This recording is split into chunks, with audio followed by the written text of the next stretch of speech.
Welcome to another episode of the Clarity Digital Podcast. I'm excited to host Delilah Adrian, an enterprise growth consultant at 195, part of the Agent3 Group. We explore the world of B2B marketing, diving into demand generation, the importance of aligning sales and marketing. Whether you're a seasoned marketer or just starting out, this episode is filled with valuable insights and strategies. Let's dive in. Welcome, Delilah. Oh, thank you for having me. Of course. Thank you for coming to our podcast. If you don't mind introducing yourself and where you work. Sure. My name's Delilah Adrian. I'm based in Florida and I work with 195. I am an enterprise growth consultant. So we are a demand gen marketing agency under Agent3 Group. And so what we do is we work with companies, mid-market, mainly enterprise, that are trying to grow, focusing on ABMX scale programs or need to utilize demand gen to help increase awareness and, of course, drive revenue and drive new opportunities. And I've been in the marketing space, specifically lead gen, for 11 years now. How do you like it? But I love it. I really enjoy it. What is it that you like about marketing, what you do? Is it the people aspect of it, or is that being able to help people? It's about the people. Obviously, my background prior to working in marketing and advertising was in mental health services. I did a lot of work helping people, but I've always been interested in advertising as well. When that became emotionally draining, I made a switch, and now I get to help people in a different way. I think it's really cool to marry the psychology and the things building trust and relationships and problem solving and putting all those skills together really help. And I get to actually make an impact that's, I think, more measurable. So I do enjoy it. I got into marketing from computer science. I realized there's a lot of psychology. Whatever experience you had at your past career is helping you at marketing, right? Oh, yeah, definitely. Even more so today with the personalization that we're seeing. People are wanting things to be a little bit more human-centric these days. So I lean on my past learnings and understandings of human psychology and sociology and how our brains work, and understanding a little bit about decision making definitely comes in clutch for sure. That's awesome. And you did mention demand generation or demand gen. If you don't mind, for those of us that don't know what that is or how different it is from lead generation, if you don't mind giving us an explanation of what it is, that would be wonderful. Yeah, that's a great question. I see it trending often. Demand gen has all these different definitions, right? Yeah. Overall, it's about driving awareness and telling your story to people that might not know exactly who you are.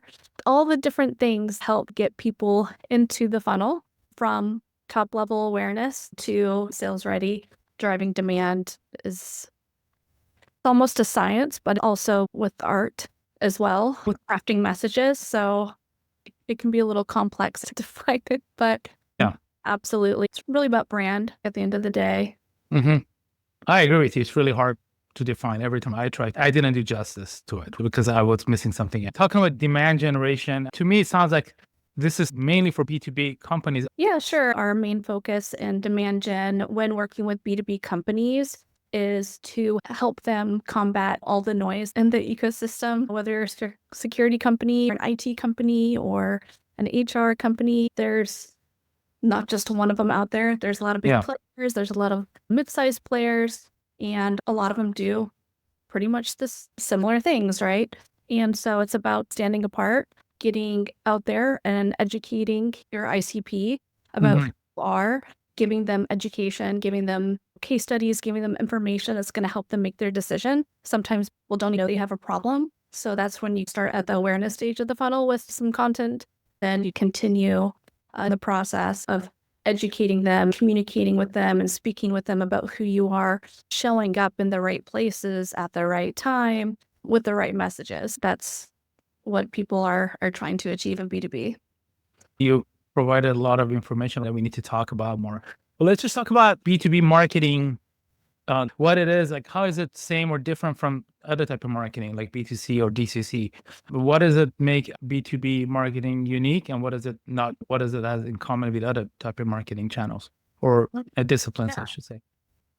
I think one of the key differences between B2B and B2C is with B2B, you're going to know who your customer is or who you want that customer to be, whether a list of accounts that you want to go after or similar lookalike accounts, specific personas, obviously which type of roles within organizations. They typically know who their customer is, but it's just about paving the way to get in front of them, stay top of mind, stay in front of them, guide them down to eventually have your sales team close them and bring them in as a customer. So I think that's probably one of the big differences. It's definitely more broad with B2C, right? But with B2B, it can get a little bit more complicated for sure. Talking about strategies, you mentioned a buzzword there, ICP. If you don't mind explaining what ICP is and where does it play in B2B marketing stages? ICP is just ideal customer profile. Every marketing leader, they should know obviously what that is. And it can be a list of people. It just depends on your organization and what product or services that you offer. For example, maybe my ICP is going to be other marketing leaders. It's going to be demand gen directors. It's going to be marketing managers. It's going to be, but then also, I know we're going to get to this eventually, people in the buying group, which is like the PR manager, content managers. Yeah. So people that are in the ICP, those are people that you want to speak with. Those are the people that are going to be the end users or decision makers relevant for the products and services you provide. And those are the people you want to have conversations with. Those are the people that truly matter at the end of the day when it comes to providing the solution, product, or program you have available. You brought up the concept of buying group. I just came back from a conference where they said buying committee, which I think I like buying groups more because committee means there's a committee that's meeting regularly and making decisions. Yeah. Where group means, hey, it's more informal. Today, buying decisions they're not really made in a silo anymore. Yeah. It's not, the CRO is just going to hear about the product, understand the product, decide that they want the product and just sign the check and not really talk to anyone. It's going to be almost like a community decision. These days, the number of people in buying groups is increasing. You can have 10 people in a buying group. You can have 19 people in a buying group. It depends on the size of the organization. Yeah. You can have 5 to 19 people in a buying group are going to be at different stages of the buying cycle. So it's just becoming so important in B2B to target those in order to get faster wins. And you're going to need to get buy-in from those people, obviously, as well. That's awesome. Let me ask you a question. I'm an agency owner, and some of our clients want to buy certain tools for their marketing. Sometimes they ask, have you worked with this tool? I recommend them, and sometimes they say, I don't know. Sometimes they say yes. Sometimes they say no, they're too expensive or doesn't do what you want it to do. Am I part of that buying group, or am I just an influencer in that group as an external vendor? Yeah, you're becoming an influencer in that buying as well. So if you're a trusted advisor, then I would say definitely. And I think you mentioned something about account marketing. When a lot of account marketing strategies that happen, is it just going after certain individuals within that company, or is it worthwhile to also explore the lookalike audiences? In that case, I could be targeted by that advertising too. Is that correct? Yeah, there are a couple different things you can do. Like I said, it just depends on the organization. Let's say you're a big fintech company and you want to just work with the largest of largest banks. You might just look at accounts, and lookalikes really won't matter at that point because the size of the deal and the opportunities. Yeah. So that might make more sense. But if you're a software company and you're trying to grow and scale the business, then yeah, sure, lookalikes might definitely come in handy if you're trying to build out a target account list and you want to be looking at things that resemble what has been working for you in the past. Yeah, that's a great answer. You did just mention a term, intent data. I think that's really big in B2B marketing. It's a little bit easier with B2C e-commerce because the intent is basically people are looking for your product. We work with B2B and B2C clients, and I think B2C, the intent data, you still have to do some work, but it's figured out a little bit more. In B2B, there's understanding and segmenting your intent data is very important. If you don't mind elaborating on that a little bit, and maybe how you go about it at your organization. I think a lot of organizations, their sales teams, their SDRs, their BDRs, their marketing teams, they're utilizing some form of intent data, whether it's from Apollo IO, Zoom Info, Cognizant, Sixth Sense, or Demand Based. There are a lot of tools out there. One thing that we do as an organization, because we do have an insight team to help our clients more strategically target, because it just makes so much more sense to target people that are showing intent signals and demonstrating through their behaviors and activities that they're in market. Having that information is helpful because you can drive down waste of spend on people that are not so likely to convert. You want to target people that are more likely to convert, so it can be a smarter investment. Is there a perfect remedy or secret sauce? I think it all goes into how organizations are utilizing it and putting it into play. It's quite fascinating because it goes back to that psychology background and identifying the trends and what stage that they're at and what kind of piece of information would they need next to keep moving the ball down the field. For us, sometimes just utilizing one source of information is fine, but we like to triangulate information and cross-reference and verify. Verification is very important because we want to make sure that you're working with the best data. If anything, just go into those campaigns with a lot more confidence that you're going to get some really good things out of it. Some of the tools you mentioned, while they do a good job, and I want to give them credit for what they do, it definitely needs further nurturing. I've noticed some of the contacts are outdated, or the person is not working there anymore. The email doesn't work. We're going to spend time and resources reaching out to that person, either cold outreach or targeted advertising. But it doesn't do us any good if that person isn't there anymore. So what are some of the steps you guys take at your organizations to make sure that intent data is refined more? Is it a more proprietary software you have, or is it a bunch of things you do? Yeah, I don't necessarily work that deep in the house, but to my understanding, what we do, like I said, is we'll use quality sources when you can triangulate the information, cross-reference, and check different sources from where that came from. I think you're increasing the quality of that information so much more. I think that's where a lot of people have problems, right? You grab a contact, send an email, and then they're not there anymore. You check their LinkedIn and they've moved on to somewhere else, so you have the wrong business email. There's definitely problems with software and technology for sure, but it's still a really valuable tool if you have processes in place where you can use it more strategically and use the information in a smart way and double check, triple check, make sure that you're working with the best content and the best information. Got it. We are actually debating right now, even for our own agency, if we should filter out free emails or not, the Gmails and personal email. A lot of professionals use the personal emails to download, let's say, ebooks and stuff like that. What is your opinion about that? Would you recommend filtering out personal emails like Gmail or Yahoo from your database and just focus only on business emails? Or is it a case-by-case basis? I'm not sure about that part. I might download some things in my personal email and maybe as if things are going to progress to next levels, then so I'd say my initial feedback would be maybe not to completely do that. Gmail is just so commonly used. We have this thing on our phone that automatically fills in our email address, so that could be That's part of it. I think with all of the autofill information, I don't know that I discount it completely, but that is a good question. You brought up really good points. In fact, my LinkedIn is not even connected to my work email because I don't want to get spammed. Everything's Gmail right now. So that's a good point. And maybe down the road, when it comes to nurturing, that could be something you could be looking into.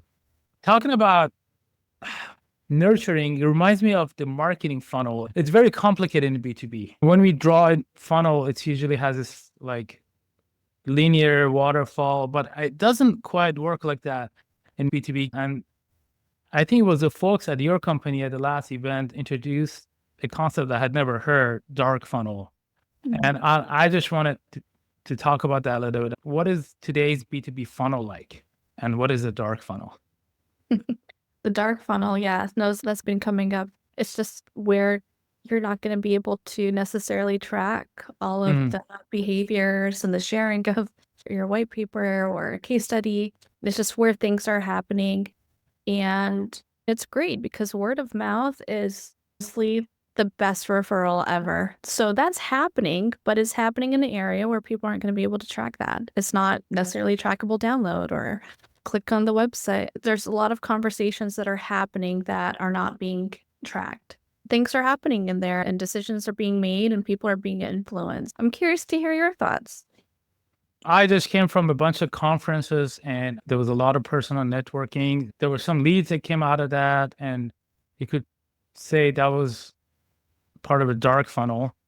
But you could also track to see what led up to that dark funnel, right? If I have a custom data, if we know that I attended a conference because I had to go on their website and buy the ticket, and Yeah. then a year later, we had a client that actually happened to go to that conference. Then you can put two and two together and say, hey, it's a very high possibility that happened at the conference. So I think there is a manual analysis and that you can attempt to analyze the dark funnel, but it's not exact science, right? There's a lot of guessing and statistics and estimations. That's just part of who we are as humans. We are not digital beings, right? So we are offline. We are, unless our phone is with us all the time, is listening to us and spying on us. There's a lot of stuff happens. So connecting, just using your logic to see, hey, did this happen? And then also understanding what portion of your leads are customers and coming from that way. So you can replicate, what did I do? Hey, we got this client. Where did it come from? Oh, this client XYZ I met at XYZ conference. Oh, okay. So the conferencing works for us. So that's an example of dark funnel. There was no UTM parameters. There was no clicks or impressions, but it was a very simple conversation. And I think that is very important for B2B companies, in my opinion, to have that ongoing conversation and data analysis. Now, having said that, I run a smaller boutique agency. We do work with bigger clients, but we are smaller ourselves. So it was a lot easier for me to figure that out. But for larger companies, that part of the thing is that part of the activity is usually done by sales teams or biz dev teams, and marketing team is doing something else. Something that I see a lot happening in the B2B companies is that the marketing teams and sales teams aren't very integrated. I wanted to see if you have any opinion about the whole marketing and sales collaboration and enablement. Oh man, yeah, that comes up. It seems like, I Yeah. mean, the sales and marketing relationship, at the end of the day, they're all working towards the same goal to drive revenue. They want to grow, they want to bring on new customers, new logos. And the marketing team, their job is to create the demand. And then the sales team is to lock it in and bring in those new opportunities and close them.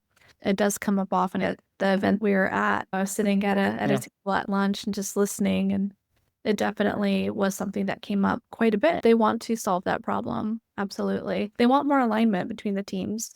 That way they can all get to the finish line together and have more success.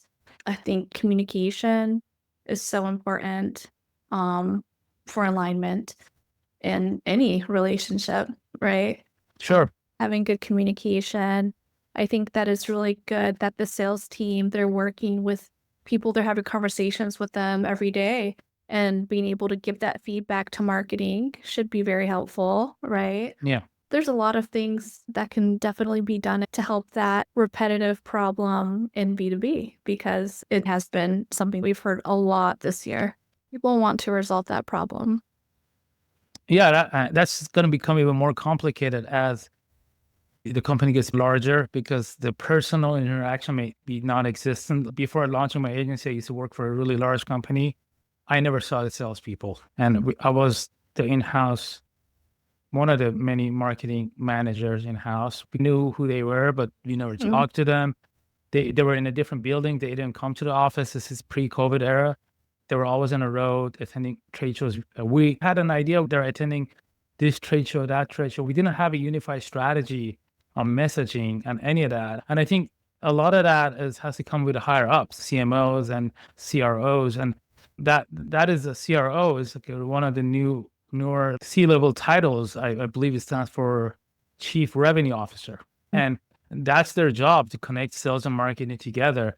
And you can't ask sales to do things that they're not good at. Marketing, you cannot ask marketing to do sales work, but there's a gap, and I think needs to be filled in.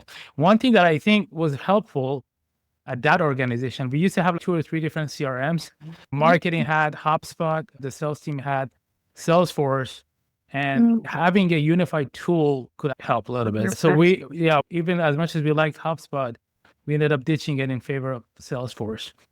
And that helped a little bit. Seeing the data from leads and acquisition, it was a good insight for us to see what's working, what's not working.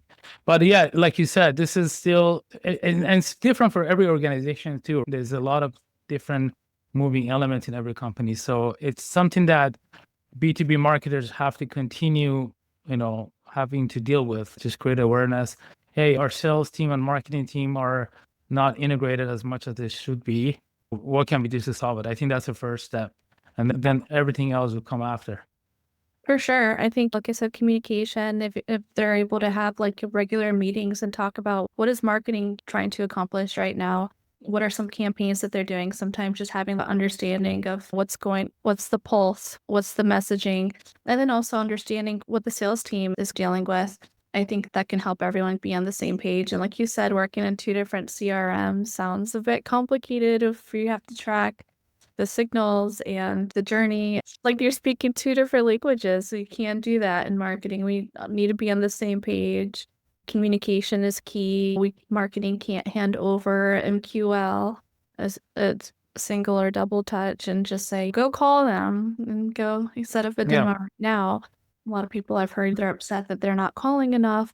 And like I said, everyone's going to have different types of problems, but just maybe having better definitions of lead stages and what is the next step to take with that lead to continue to nurture them, because you have to match energy.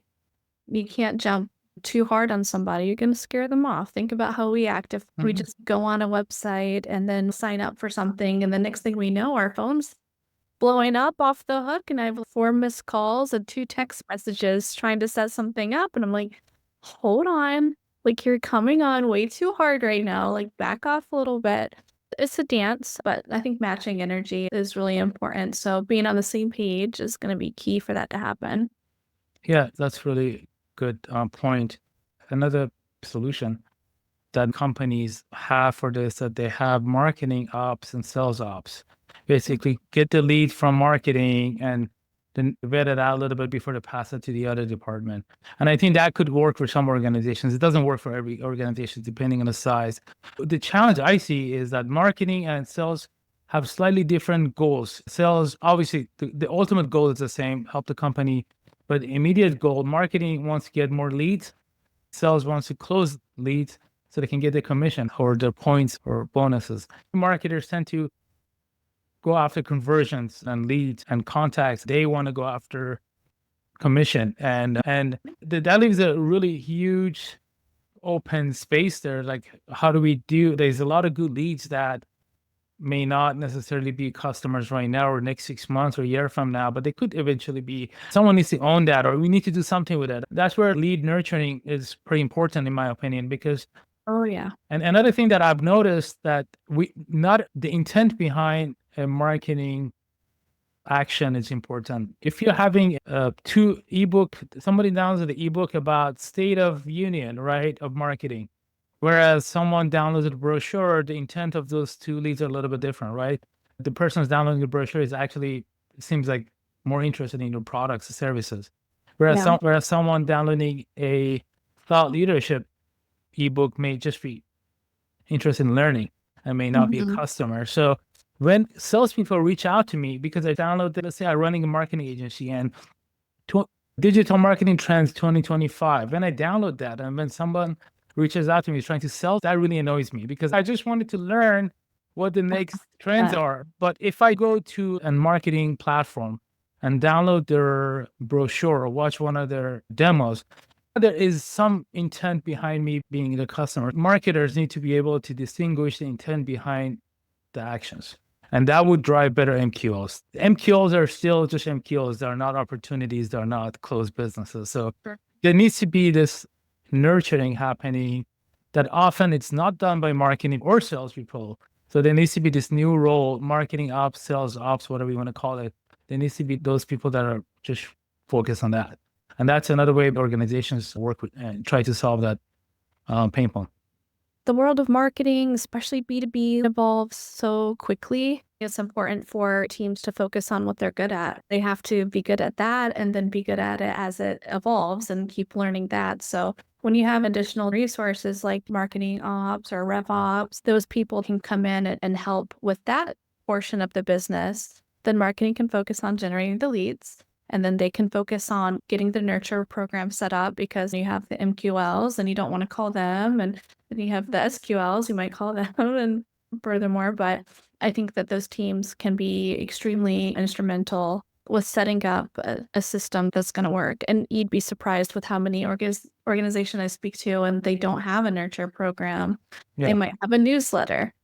That's it. So they don't really have a clear journey for where they can send people to continue the relationship building with those prospects. There are a lot of them that don't have their nurture program set up, or they don't have them set up correctly. They could use some improvements. So yeah, just a whole list of ongoing struggles in our world. But things that I think people are really trying to improve so that 2025 can be a much better year. Talking about 2025, what are your personal and professional goals for 2025? Professional, I'm just always continuing to learn. It's just so fast moving, so quickly evolving. Just continue to learn, listen to more podcasts, read more, attend more events, do more networking. Even if there are some certifications to get under my belt, I'm really driven this year to just take things up a notch in my career and just become just even better, obviously, because I like what I do. So I enjoy it. I'd be the best. And then personally, travel's always on my list. I love traveling. More time with family. I have 2 boys. One's about to be 6, one's 12. More family time and just staying healthy and happy. I just like to keep it simple. Simple is the best. So to make your boss happy, maybe you can talk about your company a little bit, the company you work for, and what do you guys do and what type of solutions you provide? Yeah, I work with 195 and we're a demand gen agency. We are headquartered in the UK. I work with a brilliant group of people, but we do have offices all over the world. We have offices in San Francisco, Seattle, New York City, Australia, and I'm going to miss a couple, South Africa, Bulgaria, London, Manchester. I feel like I'm forgetting something. We're all over. We are part of Agent3 Group, which is really cool because what we do is what Agent3 Group does is that they're just a true ABM agency. And they are, like I said, just an incredible group of people. And sometimes we'll work with them if we're doing like some ABM at scale plays. Customer satisfaction is so important to us. We really believe in what we do. We really like the relationships that we have with our clients. It's so important. Like I said, customer centricity is so important. Doing high valuable work is something we stand on. We're an award-winning agency. And asked to be anywhere else. I feel like I'm working with the best of the best. I know we are running out of time. One last question. How do our viewers connect with you? Is LinkedIn the best place, or is there a website? Or obviously we are going to post that in the description as well, but just for sake of our audience, if you don't mind, which one's your preferred way? 195demand.com is the website. And then just hit me up on LinkedIn. I am happy to make new friends and chat about marketing. And yeah, follow me. I'm here to support my fellow marketers as well. Here to help them. Just by your attendance, you're supporting us. I appreciate it. Thank you for making the time. This was an awesome episode. And I look forward to having you again in near future. Oh, thank you. Thank you so much for having me. It was a pleasure. It was really fun. Thank you. Happy holidays. Talk to you later. You too. Bye. Bye.